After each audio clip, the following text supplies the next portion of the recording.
الحمد لله رب العالمين نحمده ونستعينه ونستغفره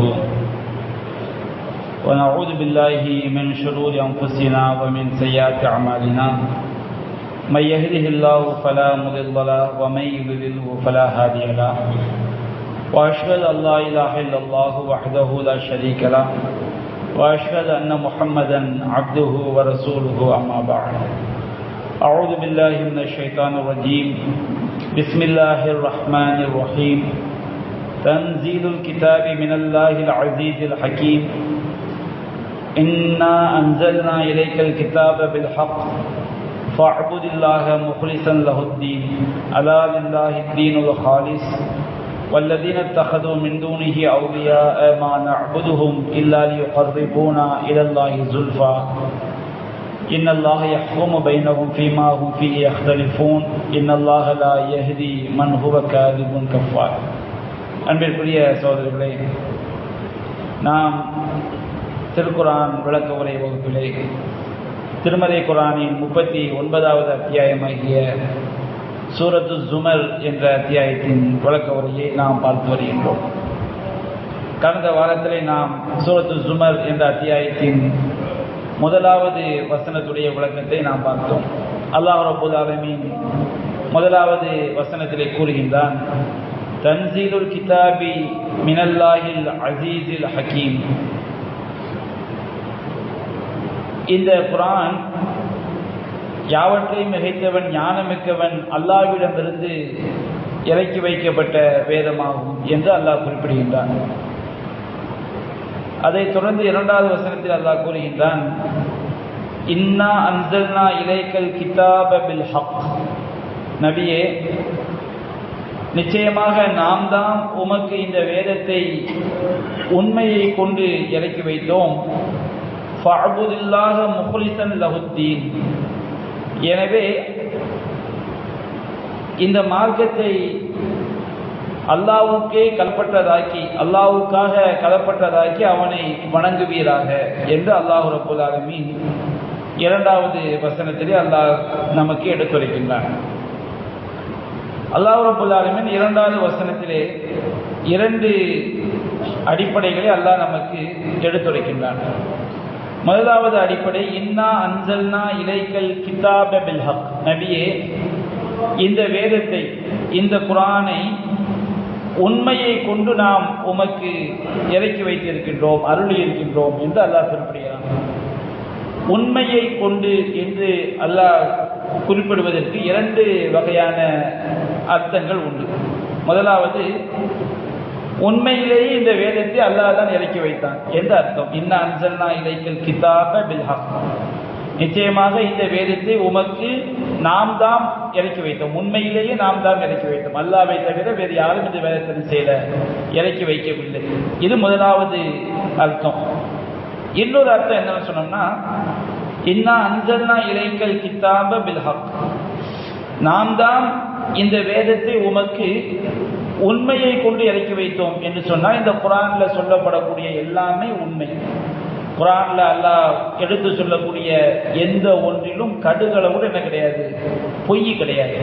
அப்போ அல்லாஹ் தான் இந்த வேதத்தை உண்மையிலேயே அல்லாஹ் தான் இறக்கி வைத்தான் என்ற அர்த்தமும் இந்த வாசகத்திற்கு உண்டு. 2வது, இந்த வேதத்தை உண்மையை கொண்டு நாம் தான் இறக்கி வைத்தோம். அப்படி என்ற இந்த வேதத்தில் சொல்லப்பட்ட எல்லா விஷயங்களுமே உண்மை. ஏன்னா குர்ஆன்ல அல்லாஹ் பல்வேறு இடங்கள்ல அல்லாஹ் சவால் பண்ணியிருந்தான். இந்த குர்ஆன் லவ்கான மின் இன்தி கைரில்லாஹ், அல்லாஹ் அல்லாதவர்களிடமிருந்து இந்த குர்ஆன் வந்திருக்கும் என்றால் லவஜது ஃபீஹி இக்திலாஃபன் கஸீரா, இந்த குர்ஆன்ல ஏராளமான முரண்பாடுகளை கண்டிருப்பார்கள். அப்போ குர்ஆனை ஒருவன் அறிவுபூர்வமாக சரியான முறையில், நியாயமான முறையில் ஒருவன் ஆய்வு செய்யும் போது இந்த குர்ஆன்ல எந்த விதமான முரண்பாடும் இருக்காது. என்ன காரணம் என்றால், இது அல்லாஹ்விடமிருந்து வந்துள்ள வேதம். லா யௌதியில் பாத்திலும் மின் பைனி யதைஹி வலா மின் கல்ஃபி. இந்த குர்ஆனை முன்னிருந்து, இந்த குர்ஆனுக்கு முன்னிருந்தும் பின்னிருந்தும் எப்படி ஒருவன் தேடி பார்த்தால், நியாயமான பார்வையோடு சரியான வழிமுறையில் ஒருவன் தேடி பார்த்தால் லா யௌதியில் பாத்தில், இந்த குர்ஆன்ல எந்த ஒரு பொய்யுமே வராதுன்னு அல்லாஹ் குறிப்பிடுகிறார். அப்ப இந்த வாசகம் நமக்கு தெளிவுபடுத்துகிறது இந்த குர்ஆன் உண்மையிலேயே அல்லாஹ்விடமிருந்து நபிகள் நாயகத்துக்கு அருளப்பட்டது. இரண்டாவது,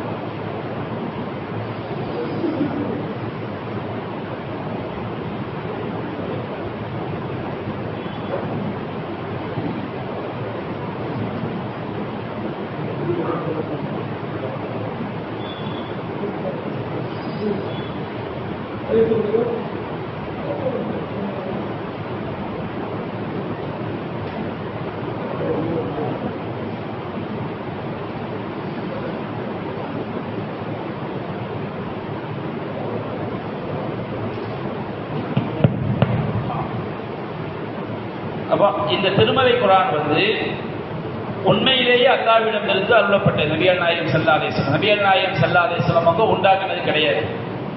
இரண்டாவது, இந்த குர்ஆன்ல உள்ள எல்லா விஷயங்களும் உண்மையை கொண்டுதான் என்ன செய்யப்பட்டிருக்கிறது, அருளப்பட்டிருக்கிறது.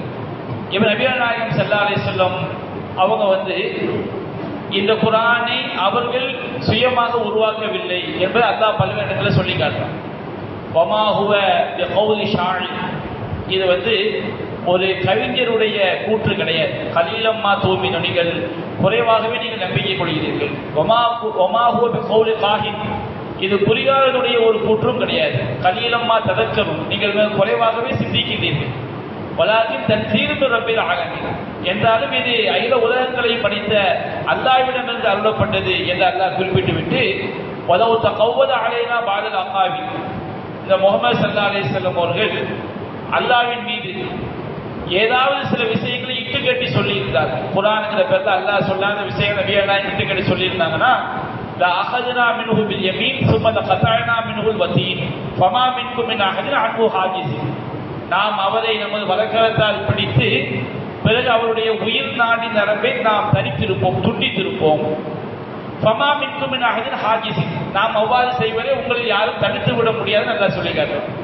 அப்ப நபிகள் நாயகம் ஸல்லல்லாஹு அலைஹி வஸல்லம் அவர்கள் குர்ஆன்ல ஏதாவது சொல்லுவாங்க என்பதற்கு அல்லாஹ் குறிப்பிடவில்லை. இந்த குர்ஆன் என்பது உண்மையிலேயே அல்லாஹ்விடமிருந்து அருளப்பட்டதுதான் என்பதை அல்லாஹ் நமக்கு என்ன செய்கின்றான், திருமலை குர்ஆனில் பல்வேறு வசனங்கள்ல அல்லாஹ் குறிப்பிடுகின்றான்.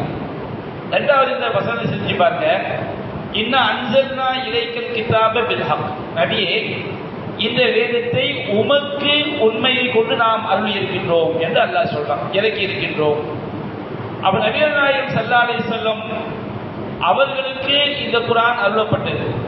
நாம் குர்ஆனை படித்து பார்க்கும் பொழுது அல்லாஹ் பல்வேறு வசனங்கள்ல யா அய்யுஹன் நாஸ் கத் ஜாஅத்துக்கும் மௌஇதத்தும் மிர் ரப்பிக்கும், மக்களே உங்கள் இறைவனிடமிருந்து உங்களுக்கு தெளிவான உபதேசம் வந்துவிட்டது. அல்லாஹ் குர்ஆன்ல நமக்கு அருளப்பட்டதாக குர்ஆனை குறிப்பிடுகிறார். இன்னா அன்ஸல்னா இலைக்கும், நாம் உங்களுக்கு இந்த வேதத்தை இறக்கி வைத்தோம் அப்படின்னு அல்லாஹ் சொல்றான். சில இடங்கள்ல நபியை உமக்கு நாம் இறக்கி வைத்தோம் அப்படின்னு சொல்றான். இந்த ரெண்டுக்கு என்ன வித்தியாசம்? நபியை உமக்கு நாம் இறக்கி வைத்தோம் என்று சொன்னால் நேரடியாக அல்லாஹ்விடமிருந்து ஜிப்ரீல் அலைஹிஸ்ஸலாம் அவர்கள் மூலமாக நபிகள் நாயகத்துக்கு இறக்கப்பட்டது. உங்களுக்கு நாம் இறக்கி வைத்தோம் என்று சொன்னால் நாம் பின்பற்றுவதற்கு அல்லாஹ் என்ன செய்தான், நபிகள் நாயகத்தின் மூலமாக நமக்காக அல்லாஹ் செய்திருக்கிறான், இறக்கி வைத்திருக்கிறான். இது ஒரு விஷயம். அடுத்து யோசித்து பாருங்க. இன்னா அன்ஸல்னா இலைக்கல் கிதாப பில் ஹக், நாம் இந்த வேதத்தை நபியே உமக்கு உண்மையை கொண்டு இறக்கி இருக்கிறோம் அல்லாஹ் சொல்றான். அப்ப அல்லாஹ் ரப்பல் ஆலமீன் வேதத்தை இறக்கி வைக்கிறான் என்று சொன்னால் அல்லாஹ் எங்கே இருக்கிறான்? மேல வானத்தில் அல்லாஹ் என்ன செய்கிறான், இருக்கின்றான். அப்ப இது வழிகேட்டர்களுடைய கூற்றுக்கு, வழிகேட்ட கொள்கைக்கு எதிராக. என்ன வழிகேட்ட கொள்கை? அல்லாஹ் தூணிலும் இருக்கிறான், துரும்பிலும் இருக்கிறான், ஒவ்வொரு பொருளாகவும் இருக்கிறான் எப்படி சொல்றாங்க பாருங்க. அந்த ஷிர்கியத்தான குஃப்ரியத்தான கொள்கைக்கு எதிராகும். அல்லாஹ் எல்லா இடத்திலையும் இருக்கிறான்னு வச்சுக்கிடுங்க. தூணாகவும் துரும்பாகவும் எல்லாமாகவும் அல்லாஹ் இருக்கிறான்னு சொல்லி சூஃபிசத்துல வழியேற்ற கொள்கையை சொல்றாங்களா இல்லையா? அப்படி அல்லாஹ் இருக்கிறான்னு சொன்னோம்னா இந்த வார்த்தை அல்லாஹ் பயன்படுத்தினா பொய்யாயிரும். இன்னும் அன்ஸல்னா இலைக்கல் கிதாப், நபியே உமக்கு நாம் வேதத்தை இறக்கி வைத்தோம் அப்படின்னு அல்லாஹ் சொல்றான். அல்லாஹ் இறக்கி வைத்தோம் என்று அல்லாஹ் சொல்வதிலிருந்து அல்லாஹ் ரப்பல் ஆலமீன் உயர்வான இடத்தில் இருக்கிறான், அரிசியில் இருக்கிறான் என்பது நமக்கு விளங்குது. அப்ப தூணிலும் இருக்கிறான் துரும்பிலும் இருக்கிறான் அப்படிங்கிற அந்த வாதம் அது வழிகட்ட கொள்கை என்பதற்கு இன்னும் பல ஆதாரங்கள் இருக்கு. இந்த ஒரு வார்த்தையிலிருந்தும் அது பொய் என்பது என்ன செய்ய நிரூபணமாயிருக்கு. அடுத்து இன்னொரு கூட்டம் இருக்கு. என்ன கூட்டம் இருக்கிறாங்க?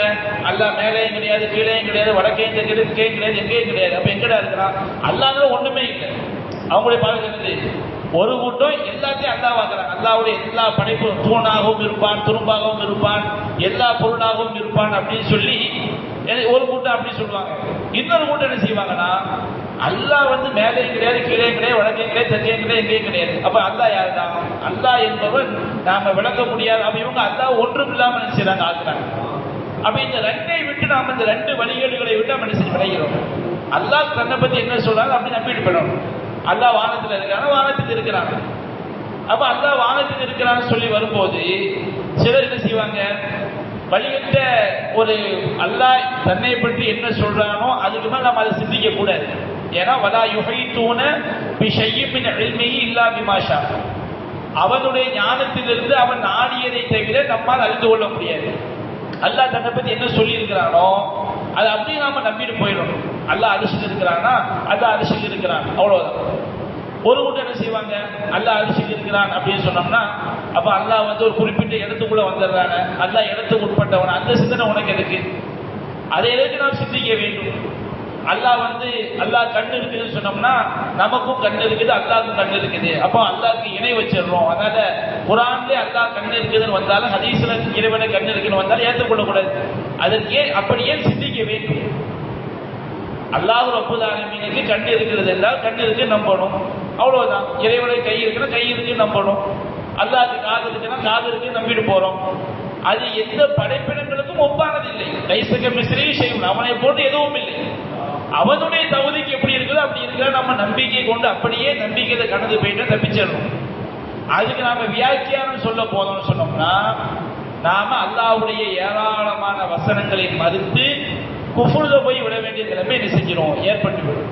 அப்ப அல்லாஹ் ரப்பல் ஆலமீன் இந்த இறைவனுடைய ஒவ்வொரு வார்த்தையும் நம்ம சிந்திக்கும் போது அது நமக்கு ஏராளமான பாடங்கள் படிப்பினைகள் இருக்கு. அடுத்து அல்லாஹ் சொல்லக்கூடிய இந்த இரண்டாவது வாக்கியத்தை பாருங்க. இன்னா அன்சல்னா இலைக்கல் கிதாப பில் ஹக், நபியே உமக்கு நாம் இந்த வேதத்தை உண்மையை கொண்டு அருளினோம். அப்படின்னா உண்மையிலே அல்லாஹ் இறக்கி வைத்தார். இரண்டாவது இந்த வேதத்தில் உள்ள எல்லா விஷயங்களும் உண்மையானது. எனவே அல்லாஹ் வேதத்தை உண்மையாகவே அல்லாஹ் இறக்கி வச்ச காரணத்தினால இந்த வேதத்தில் உள்ள எல்லா விஷயங்களும் உண்மை என்கின்ற காரணத்தினால் நீ அல்லாஹ்வை வணங்குவீராக, முஹ்லிஸன் லஹுத்தீன், இந்த மார்க்கத்தை அவனுக்கு கலப்பற்றதாக்கி வணங்குவீராக. முஹ்லிஸன் அப்படின்னு சொன்னோம்னா ஒரு பொருள்ல அதனுடைய பரிசுத்த தன்மையை கெடுக்கக்கூடிய விஷயங்களை நீக்கிறது தான் இஹ்லாஸ்னு அர்த்தம், கலப்பற்றதாக்குறது. நம்ம இஹ்லாஸுக்கு மன தூய்மை அப்படின்னு பொருள் செய்யணும். மன தூய்மை அர்த்தம் நம்முடைய ஒவ்வொரு நம்முடைய உள்ளத்துல இறைவனுக்காக செய்யக்கூடிய வணக்கங்கள்ல எந்த விதமான கலப்படமும் கலந்துடக்கூடாது, ஷிர்க் என்ன செஞ்சிடக்கூடாது, கலந்து விடக்கூடாது. அப்போ முஹ்லிஸன் லஹுத்தீன், தீன் என்றால் மார்க்கம். மார்க்கம் என்றால் என்ன? நாம மறுமையில் வெற்றி பெறுவதற்காக நாம செய்யக்கூடிய ஒவ்வொரு செயலும் மார்க்கம். அப்படி என்றால் இந்த இடத்துல மார்க்கம் என்பதற்கு என்ன அர்த்தம்? வணக்கம். நாம வணக்கமாக எந்த ஒரு காரியத்தை செய்தாலும் அதை கலப்பற்ற முறையில் அல்லாஹ்வுக்காக மட்டும்தான் செய்யணும். ஃபஅபுதுல்லாஹ முஹ்லிஸன் லஹுத்தீன், மார்க்கத்தை அவனுக்கே கலப்பற்றதாக்கி அவனை வணங்குவீராக அல்லாஹ் நபிகள் நாயகத்துக்கு உத்தரவிடுகிறான். நபிகள் நாயகத்துக்கு அல்லாஹ் இடக்கூடிய உத்தரவு என்பது நபிகள் நாயகத்துக்கு மட்டுமானது கிடையாது, கியாமத் நாள் வரை வரக்கூடிய எல்லா மனிதர்களுக்கும் பொதுவான ஒரு உத்தரவு. அது குர்ஆனுடைய ஒரு அடிப்படை. அப்ப நம்ம அல்லாஹ்வை எப்படி வணங்க வேண்டும் அல்லாஹ் சொல்கிறான்? நாம செய்யக்கூடிய தீனாக மார்க்கமாக செய்யக்கூடிய எந்த ஒரு செயலாக இருந்தாலும் அதுல மன இஹ்லாஸ் இல்லாமல் கலப்பற்ற முறையில பரிசுத்தமான முறையில அல்லாஹ் ஒருவனுக்காக மட்டும் செய்தால்தான் அது வணக்கம். என்ன அல்லாஹ் சொல்லிட்டா, ஆனா அகன ஷுரக்காய் அது ஷிர்கி, நான் இணை வைப்பதை விட்டும் தேவையற்றவன். அல்லாஹ் ரப்பல் ஆலமீன் இணை வைப்பதை விட்டும் தேவையற்றவன்.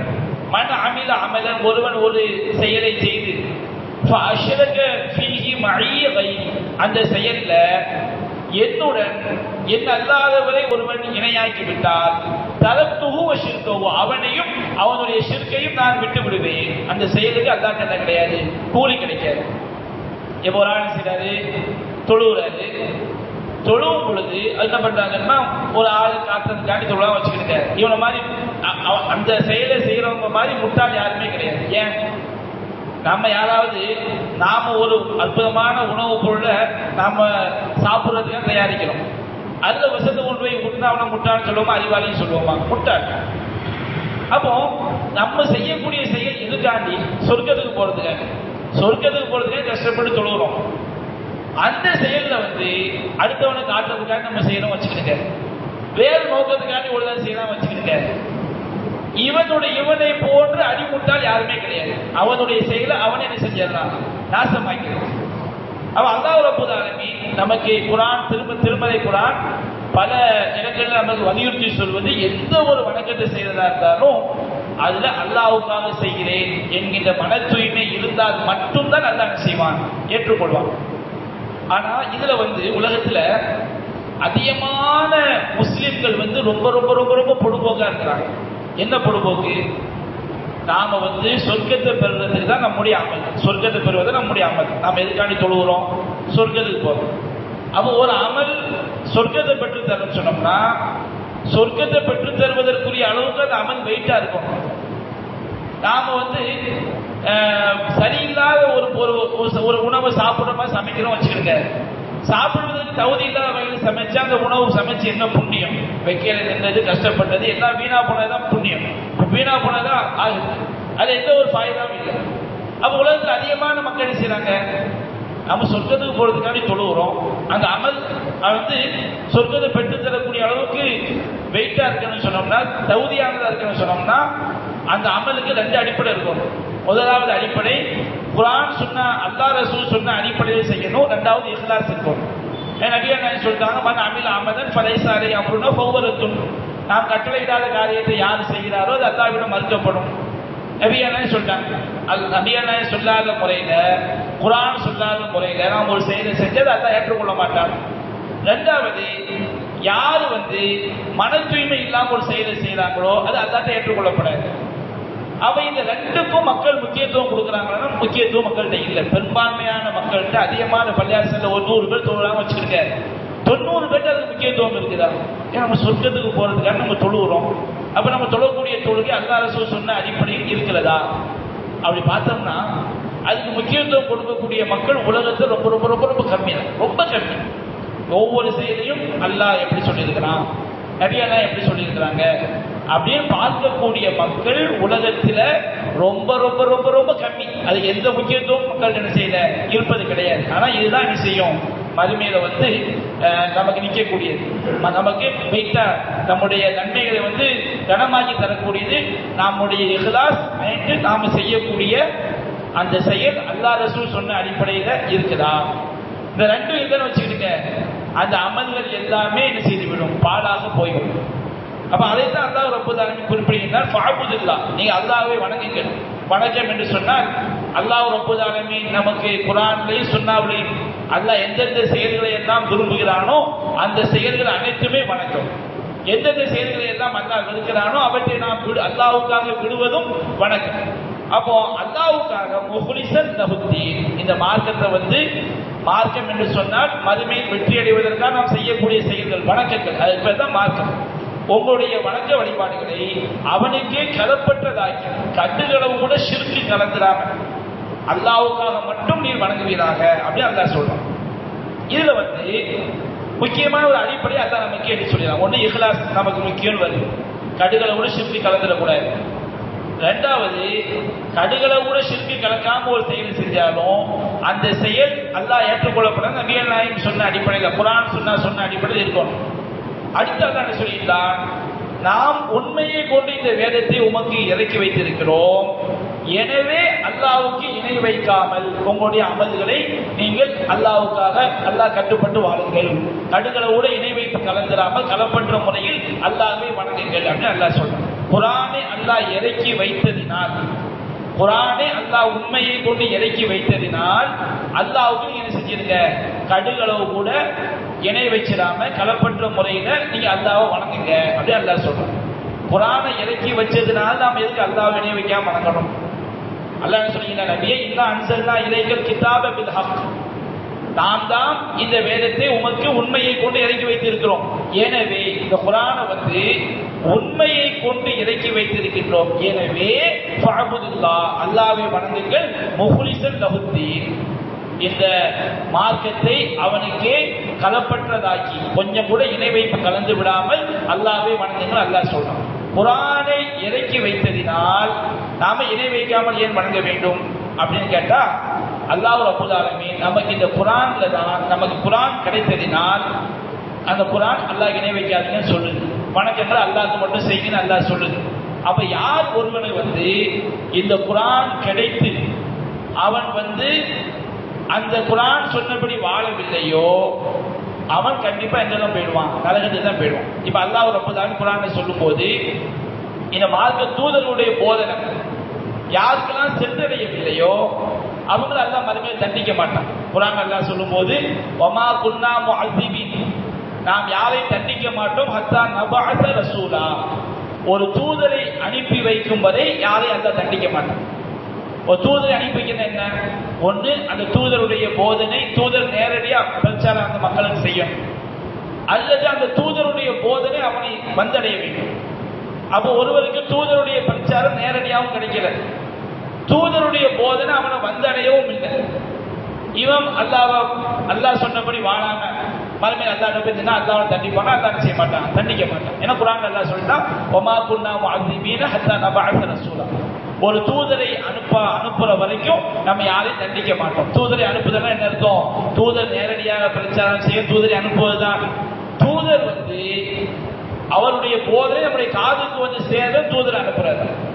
அப்போ இறை தூதருடைய போதனை ஒருவனுக்கு கிடைக்குது. இந்த குர்ஆன் ஒருவனுக்கு கிடைச்சிருச்சு. குர்ஆன் ஒருவனுக்கு கிடைச்ச பிறகு அவன் அல்லாஹ்க்கு ஷிர்க் வச்சு வணங்குறான் வச்சுக்கோங்க, அல்லது அல்லாஹ்க்கு மாற்றமா வாழ்றான் வச்சுக்கோங்க, கண்டிப்பா எங்க போய் சேர்ந்துருவான், கண்டிப்பா இவனுக்கு நிரந்தர நரகம். ஏன், அவன் அல்லாஹ் குர்ஆன் வந்த பிறகு அவன் அல்லாஹ் இணை வைத்து விட்டான். நபிகள் நாயகம் ஸல்லல்லாஹு அலைஹி சொல்றாங்க, வல்லதி நஃப்ஸி பியதிஹி, என்னுடைய உயிர் யாருடைய கைவசம் இருக்கு அவன் மேல் சத்தியமாக, லா யஸ்மஉ பி மின் ஹாதில் உம்மத்தி யஹூதியும் வலா நஸ்ரானியும், இந்த உம்மத்துல ஒரு யூதரோ ஒரு கிறிஸ்தவரோ என்னை பற்றி செவியேற்று, நபிகள் நாயகத்தை பற்றி செவியேற்று, சும்ம லா யுமினு பி, பிறகு என்னை நம்பிக்கை கொள்ளாமல் அவன் மரணித்தால் அவன் கண்டிப்பா நரகவாதி.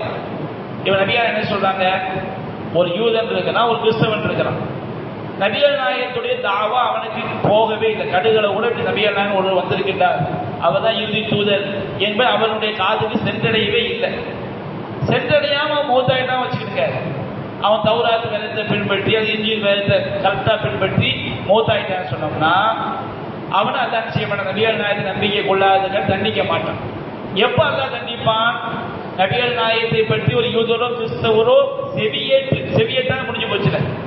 நபிகள் நாயகம் ஒரு தூதர் வந்திருக்கிறாரு, அவர் தன்னை இறுதி தூதர் என்று சொல்கிறார், இறைவனுடைய தூதர் என்று சொல்கிறார், அவருக்கு இறைவனிடமிருந்து வேதம் அருளப்பட்டதாக சொல்கிறார் என்று ஒருவன் செவியேற்று அதை நம்பிக்கை கொள்ளாம மூத்தாயிட்டான் வச்சுக்கிட்டு அவன் நரகவாதியாக. அப்ப அல்லாஹ் ரப்பல் ஆலமீன் இப்போ ஒரு பைத்தியம் இருக்கான் வச்சு, பிறக்கும் போதே ஒரு பைத்தியமா இருக்கிறான், பிறக்கும் போதே ஒரு பைத்தியமா இருக்கிறான்னு சொன்னோம்னா இவனுடைய நிலைமை என்ன, இவனை எப்படி மறுமையில் அல்லாஹ் தண்டிக்க முடியும்? அவனுக்கு தான் விளங்கக்கூடிய அறிவு இல்லையே, இந்த குர்ஆனையோ சுன்னாவையோ எதையுமே விளங்கக்கூடிய அறிவு அவனுக்கு இல்லை. அப்போ ஒரு வாழ்கிறார், அவங்க வாழக்கூடிய காலகட்டத்தில் எந்த இறை தூதருடைய பிரச்சாரமும் காதுக்கு சேரல, எந்த இறை தூதருடைய பிரச்சாரமும் காதுக்கு சேரல. அப்படியே மூத்தாயிட்டா வச்சுக்கோங்க, அல்லாஹ் அவரை தண்டிக்க மாட்டேன்னு சொல்லிடுறான். அதான் மூசா நபிட்ட ஃபிரௌன் கேட்டான், மூசா அலைஹிஸ்ஸலாம் அவங்க நீ அல்லாஹ்வை ஏற்றுக்கொள்ள மறுத்தால் உனக்கு நரகம்னு ஃபிரௌன் சொல்லும் போது அவன் கேட்டான், என்ன கேள்வி கேட்டான், மாபாலு குருனில் ஊலா, முந்தைய தலைமுறைகள் இன்னைக்கு நீ சொல்ற நான் அல்லாஹ்வுடைய தூதர், என்னை ஏற்றுக்கொண்டா சொர்க்கம், என்னை ஏற்க மறுத்தால் நரகம். மூசா நபியோடு சொல்றாங்க. எத்தனையோ கூட்டம் ஒண்ணுமே தெரியாம மூத்தா போயிட்டாங்களே, அவங்களுடைய நிலைமை இல்லை, அது அல்லாஹ்வுக்கு தெரியும். அவங்களுக்கு தூதருடைய செய்தி வந்துச்சா, தூதருடைய செய்தி அவங்க சிந்திக்காம இருந்தாங்களா, அல்லது தூதருடைய எந்த செய்தியுமே அவங்க வரவில்லையா? அல்லாஹ் தீர்மானிப்பாங்க. அல்லாஹ் தெளிவாக சொல்லிவிட்டான், வமா குன்னா முஅத்திபீன ஹத்தா நபஅஸ ரசூலா, நாம் எந்த தூதரையும் அனுப்பும் வரை யாரையும் தண்டிக்க மாட்டோம். தூதர் வந்து பிரச்சாரம் செஞ்சு மறுத்தா தான் அல்லாஹ் தண்டிப்பான். இதோடு அல்லாஹ் சொல்றான், ருசுலம் முபஷிரீன வ முன்திரீன், இறை தூதர்களை நற்செய்தி சொல்பவர்களாகவும் எச்சரிக்கை செய்ய நாம் அனுப்பியிருக்கிறோம். அல்லாஹ் யகூன லின்னாஸி ஹுஜ்ஜத்துன் பஅத ருசுல், அந்த இறை தூதர்கள் சென்ற பிறகு அல்லாஹ்க்கு எதிராக ஒரு ஆதாரம் கூட மக்கள் இருக்கக்கூடாது. நாளைக்கு அல்லாஹ்ட்ட போய், இறைவா எங்களுக்கு இதை பற்றி சொல்லக்கூடிய தூதர் வரல, இதை பற்றி தடுப்பதற்கு தூதர் வரல, இதை பற்றி சொல்வதற்கு தூதர் வரவில்லை என்று மக்களுக்கு எதிரான மக்கள் வந்து அல்லாஹ்ட்ட போய் தப்பிக்கிறதுடைய காரணத்தை சொல்லக்கூடாது. அப்ப மக்களுக்கு எதிரான ஆதாரமாக இருப்பதற்காக அல்லாஹ் இறை தூதரை அனுப்பியதான் செய்கின்றான் சொல்லி காட்டுகின்றான். அந்த அடிப்படையில் இந்த புத்த வசனம் சொல்கிறது, இன்ன அன்சல்னா இலைக்கல் கிதாப பில் ஹக், உண்மையை கொண்டுள்ள வேதம். உண்மையில் நாம் இந்த வேதத்தை இறக்கி வைத்து விட்டோம். இந்த வேதத்தில் உள்ள எல்லா விஷயமும் உண்மை, அவ்வளவு உண்மை நம்ம தந்துட்டோம்.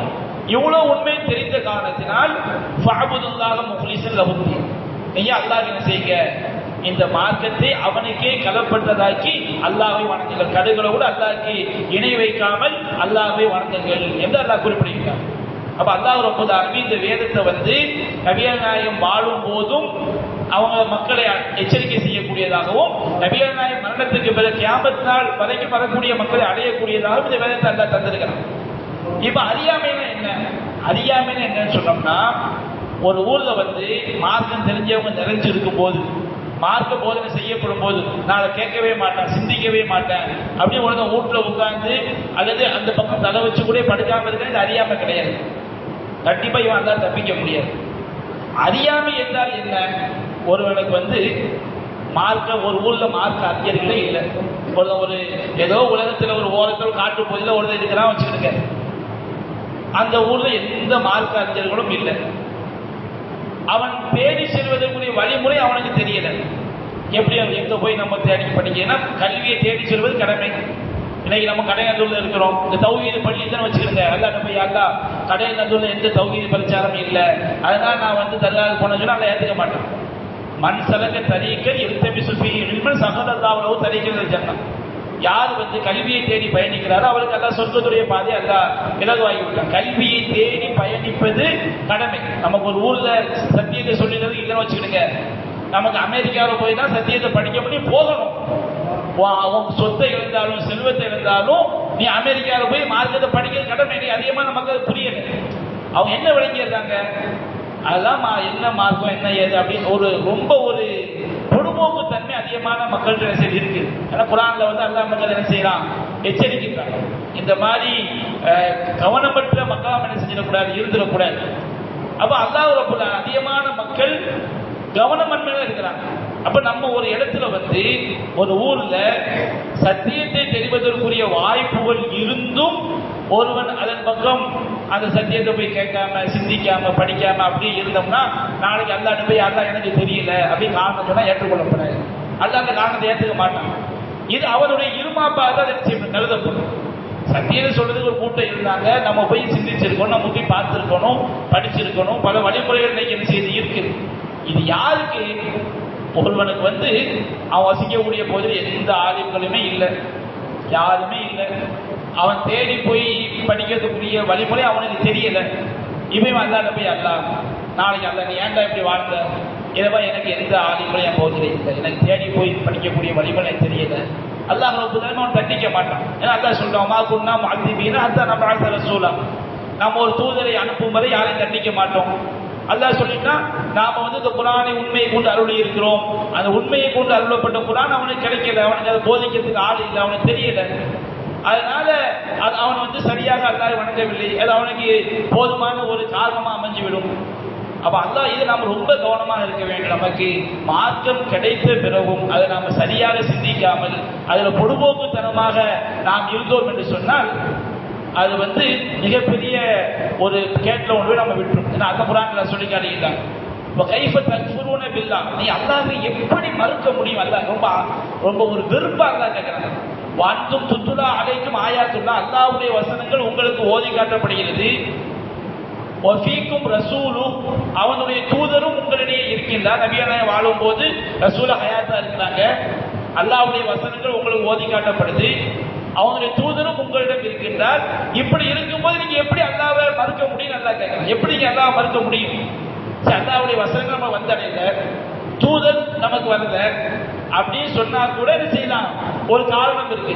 கைஃபத்தன் பூர்வன் பார்த்து துத்துலா அலைக்கும் ஆயாத்துல்லாஹி வஃபீக்கும் ரசூலு, அல்லாஹ்வுடைய வசனங்கள் உங்களிடம் எடுத்துரைக்கப்பட்டு கொண்டிருக்கிறது. அல்லாஹ்வுடைய தூதரும் உங்களிலே இருக்கின்றார். ரசூலா மூத்தாயிட்டாங்க, ரசூலுல்லாஹ்வுடைய போதனை எல்லாமே நம்மள்ட்ட இருக்குது. வமை யாத்தஸிம் பில்லாஹி ஃபகத் ஹுதிய இலா ஸிராத்தில் முஸ்தகீம்.